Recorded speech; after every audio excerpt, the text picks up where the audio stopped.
Well, because of a report from our friend Nate White of the Daily Horn that states people familiar with high ranking voices in the front office are hearing that they're disappointed with the lack of leadership MP has shown thus far in his career.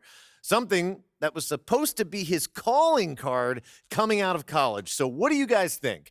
Has MP been a bad leader at the NBA level? Guess who's been saying this since day one?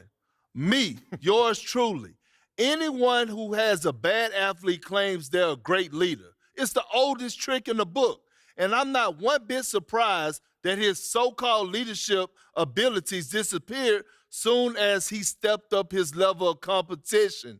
It's hard to lead when you can't stay on the floor. Perk, have you even watched him play this year? I've seen enough. Okay, what's his true shooting percentage? I have to look it up. How many paint touches does he have a game? How many pull-up threes has he taken? What's his off-ball defense been like? JJ, do you really want me to answer those questions?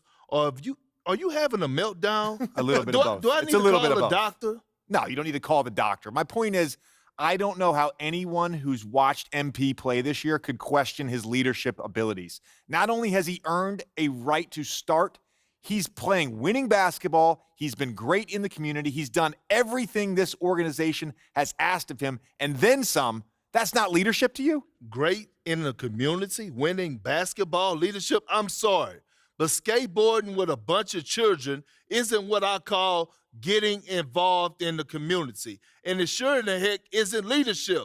What he's doing on the what is he doing on the skateboard anyway? Hey, he's not bad. Is he going to break his neck?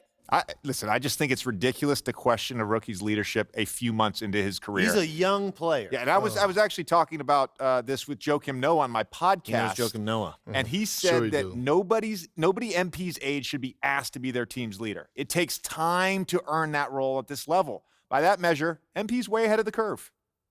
As someone, JJ, who won a championship, oh, here we go. I could tell you what you're saying right now is a bunch of nonsense. What do championships have to do with it? Patrick Ewing doesn't have a championship. Steve Nash doesn't have a championship.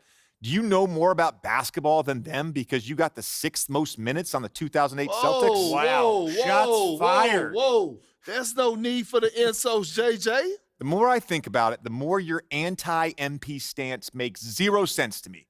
If anything, you should relate to him. You didn't have the greatest physical gifts either, but you were consistent, you worked harder than anybody, and you maximized your skill set. People wanted you on their team because you were a great teammate and you had a winning mentality. How is that different than MP? Well, first of all, JJ, I appreciate the compliments. But if the Celtics passed on Shep Owens to draft me, I think they were crazy too. He's that dude. Carry on.